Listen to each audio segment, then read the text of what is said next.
നമസ്കാരം. ശബരിമല സ്വർണ്ണക്കൊള്ളയിൽ അഥവാ ശബരിമല സ്വർണ്ണ തീവെട്ടിക്കൊള്ളയുമായി ബന്ധപ്പെട്ട് മുൻമന്ത്രി കടകംപള്ളി സുരേന്ദ്രൻ അറസ്റ്റിലാകും എന്ന് CPM ഏറെക്കുറെ ഉറപ്പിച്ചു കഴിഞ്ഞിരിക്കുന്നു. ശബരിമല സ്വർണ്ണക്കൊള്ളയുമായി ബന്ധപ്പെട്ട് അന്ന് 2018-19 കാലഘട്ടത്തിൽ ദേവസ്വം വകുപ്പ് മന്ത്രിയായിരുന്ന കടകംപള്ളി സുരേന്ദ്രനെ ഇക്കഴിഞ്ഞ ശനിയാഴ്ചയാണ് SIT ചോദ്യം ചെയ്തത്. എന്നാൽ വീണ്ടും SIT കടകംപള്ളി സുരേന്ദ്രനെ ചോദ്യം ചെയ്യാൻ വേണ്ടി വിളിച്ചു വരുത്തുന്ന സാഹചര്യത്തിൽ കടകംപള്ളി സുരേന്ദ്രൻ അറസ്റ്റിലാകും എന്ന് മുഖ്യമന്ത്രി പിണറായി വിജയനും CPM-ഉം മനസ്സിലാക്കിയിരിക്കുന്നു. അഥവാ ആ വഴിക്ക് തന്നെയാണ് നീക്കങ്ങൾ നടക്കുന്നത്. കടകംപള്ളി സുരേന്ദ്രൻ അറസ്റ്റിലാവുകയാണെങ്കിൽ തീർച്ചയായും കഴക്കൂട്ടം MLA ആയ കടകംപള്ളി സുരേന്ദ്രനെ വീണ്ടും ഒരിക്കൽ കൂടി വരുന്ന നിയമസഭാ തെരഞ്ഞെടുപ്പിൽ കഴക്കൂട്ടത്തു നിന്ന് മത്സരിപ്പിക്കാനാകില്ല എന്നുള്ള യാഥാർത്ഥ്യം CPM തിരിച്ചറിഞ്ഞിരിക്കുന്നു. അതുകൊണ്ട് തന്നെ ഇനി കഴക്കൂട്ടത്തു നിന്ന് CPM സ്ഥാനാർത്ഥിയായി ആര് മത്സരിക്കണം എന്നുള്ള ചർച്ചകൾ തുടങ്ങിക്കഴിഞ്ഞിരിക്കുന്നു എന്നാണ് മനസ്സിലാക്കാൻ കഴിയുന്നത്. കടകംപള്ളി സുരേന്ദ്രനെ മാറ്റി പകരം കഴക്കൂട്ടത്ത് വട്ടിയൂർക്കാവ് MLA ആയ VK പ്രശാന്തിനെ മത്സരിപ്പിക്കുവാനാണ് ഒരു വിഭാഗം CPM-ന്റെ അണികളിൽ നിന്നും പ്രവർത്തകരിൽ നിന്നും നേതാക്കളിൽ നിന്നും ഉയരുന്ന വികാരം അങ്ങനെ തന്നെയാണ് എന്നാണ് മനസ്സിലാക്കാൻ കഴിയുന്നത്. VK പ്രശാന്തിന് മത്സരിക്കാൻ സാധ്യമാകാതെ വന്നു കഴിഞ്ഞാൽ പേട്ടവാർഡിൽ നിന്നും മത്സരിച്ച് കൗൺസിലറായി എത്തിയിരിക്കുന്ന SP ദീപക്കിനെയാണ് വീണ്ടും പരിഗണിക്കുന്നത്.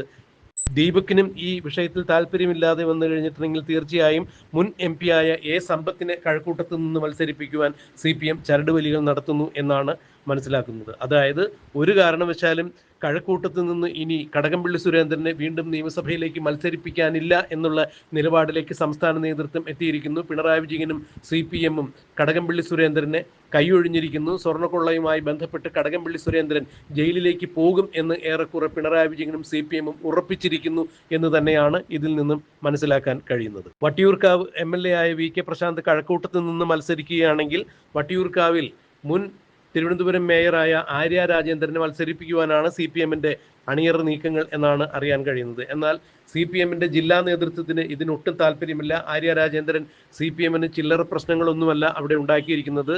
തിരുവനന്തപുരം ജില്ലാ നേതൃത്വവുമായി ആര്യ രാജേന്ദ്രൻ അത്ര നല്ല രസത്തിലല്ലായിരുന്നു. അതുകൊണ്ട് തന്നെ പ്രത്യേകിച്ചും ഇക്കഴിഞ്ഞ കോർപ്പറേഷൻ തെരഞ്ഞെടുപ്പിൽ CPM ദയനീയമായി പരാജയപ്പെട്ടതിന് പിന്നിൽ ആര്യ രാജേന്ദ്രന്റെ കെടുകാര്യസ്ഥതയായിരുന്നു എന്ന് തന്നെയാണ് ജില്ലാ നേതൃയോഗങ്ങളിലും അവലോകന യോഗങ്ങളിലും ആര്യ രാജേന്ദ്രനെതിരെ ഉയർന്ന ആരോപണങ്ങൾ.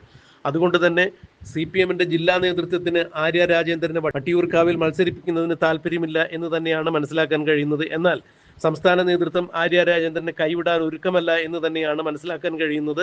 ആര്യ രാജേന്ദ്രനെ തന്നെ VK പ്രശാന്ത് കഴക്കൂട്ടത്ത് മത്സരിക്കുകയാണെങ്കിൽ ആ സീറ്റിൽ ആര്യ രാജേന്ദ്രനെ മത്സരിപ്പിക്കുവാനാണ് സംസ്ഥാന നേതൃത്വത്തിന്റെ നീക്കം എന്നറിയുന്നു. അഥവാ ആര്യ രാജേന്ദ്രനെ മത്സരിപ്പിക്കാൻ സാധിച്ചില്ല എന്നുണ്ടെങ്കിൽ തീർച്ചയായും KS സുനിൽകുമാറിനെ, അതായത് CITUവിന്റെ സംസ്ഥാന ട്രഷററായ KS സുനിൽകുമാറിനെ വട്ടിയൂർക്കാവിൽ നിന്ന് മത്സരിപ്പിക്കുവാൻ CPM ഒരുക്കം നടത്തുന്നു എന്നാണ് മനസ്സിലാക്കാൻ കഴിയുന്നത്. എന്തായാലും സ്വർണ്ണക്കൊള്ള വിവാദവുമായി ബന്ധപ്പെട്ട് CPM അടപടലം പെട്ടിരിക്കുന്ന സാഹചര്യത്തിൽ ഇക്കഴിഞ്ഞ തദ്ദേശ സ്വയംഭരണ സ്ഥാപനത്തിലേക്കുള്ള തെരഞ്ഞെടുപ്പിൽ CPM മുച്ചൂടും മുടിഞ്ഞ് നാറാണക്കല്ല് പറിച്ച് നിൽക്കുന്ന ഒരവസ്ഥയിലേക്ക് എത്തുവാൻ കാരണം ശബരിമല സ്വർണ്ണക്കൊള്ള തന്നെയാണ്. ജനവികാരം ശബരിമല സ്വർണ്ണക്കൊള്ളയുമായി ബന്ധപ്പെട്ട് CPM-ന് എതിരാണ് എന്നുള്ളത് കൃത്യമായി തന്നെ CPM സംസ്ഥാന നേതൃത്വത്തെ വല്ലാതെ വിരളി പിടിപ്പിക്കുമ്പോൾ, ആശങ്കപ്പെടുത്തുമ്പോൾ തന്നെയാണ് ഇപ്പോൾ കടകംപള്ളി സുരേന്ദ്രൻ സ്വർണ്ണക്കൊള്ളയുമായി ബന്ധപ്പെട്ട് വീണ്ടും SIT ചോദ്യം ചെയ്യുന്നതിന് വേണ്ടി വിളിച്ചു വരുത്തുന്നു എന്നുള്ള വാർത്ത പുറത്തു വരുന്നത്. അങ്ങനെയെങ്കിൽ നാളിതുവരെ SIT-യുടെ അറസ്റ്റുകൾ പരിശോധിക്കുമ്പോൾ നേരം ചോദ്യം ചെയ്യലിന് ശേഷം അവരെ കസ്റ്റഡിയിൽ എടുക്കുകയും അറസ്റ്റ് രേഖപ്പെടുത്തുകയുമാണ്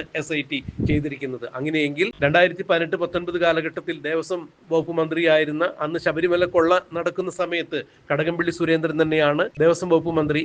ദേവസ്വം വകുപ്പ് മന്ത്രിയായ കടകംപള്ളി സുരേന്ദ്രൻ ശബരിമലയിലെ സ്വർണ്ണക്കൊള്ള വിവാദവുമായി ബന്ധപ്പെട്ട് 2 കേസുകളിലും ഒന്നാം പ്രതിയായ ഉണ്ണികൃഷ്ണൻ പോറ്റിയുമായി വളരെ അടുത്ത ബന്ധമുണ്ടായിരുന്നു എന്ന് പത്മകുമാർ അടക്കമുള്ള ആളുകൾ, അതായത് CPM-ന്റെ സ്വർണ്ണക്കൊള്ളയുമായി ബന്ധപ്പെട്ട് അകത്ത് കിടക്കുന്ന നേതാക്കളായ പത്മകുമാറും വാസുവും അടക്കമുള്ള ആളുകൾ കൃത്യമായ മൊഴി നൽകിയിരിക്കുന്ന സാഹചര്യത്തിൽ കടകംപള്ളി സുരേന്ദ്രന് ഇനിയും ഒഴിഞ്ഞു മാറി പിടിച്ചു നിൽക്കാൻ സാധിക്കില്ല. അഥവാ നിയമസഭാ തെരഞ്ഞെടുപ്പ് അടുത്തിരിക്കുന്ന സാഹചര്യത്തിൽ കടകംപള്ളി സുരേന്ദ്രനെ ഇനിയും ഈ വിഷയവുമായി പൊതിഞ്ഞു പിടിച്ച് മുന്നോട്ട് കൊണ്ടുപോകുന്നത് CPM-ന് ഗുണകരമായിരിക്കില്ല എന്നുള്ളത് തിരിച്ചറിഞ്ഞ് മുഖ്യമന്ത്രി പിണറായി വിജയനും സംസ്ഥാന നേതൃത്വവും കടകംപള്ളി സുരേന്ദ്രന് കൈയൊഴിയുന്നു എന്ന് തന്നെയാണ് മനസ്സിലാക്കാൻ കഴിയുന്നത്. വരുന്ന നിയമസഭാ തെരഞ്ഞെടുപ്പിൽ കടകംപള്ളി സുരേന്ദ്രൻ മത്സരിച്ച കഴക്കൂട്ടത്തു നിന്നും VK പ്രശാന്തിനെ മത്സരിപ്പിക്കുവാൻ തന്നെയാണ് ഇപ്പോൾ CPM ഒരുങ്ങുന്നത് എന്ന് പറയുമ്പോൾ CPM സംസ്ഥാന നേതൃത്വവും പിണറായി വിജയനും കടകംപള്ളി സുരേന്ദ്രനെ പൂർണ്ണമായി തന്നെ കൈവിട്ടിരിക്കുന്നു എന്നാണ് ഏറ്റവും പുതിയ വാർത്ത പുറത്തുവരുന്നത്.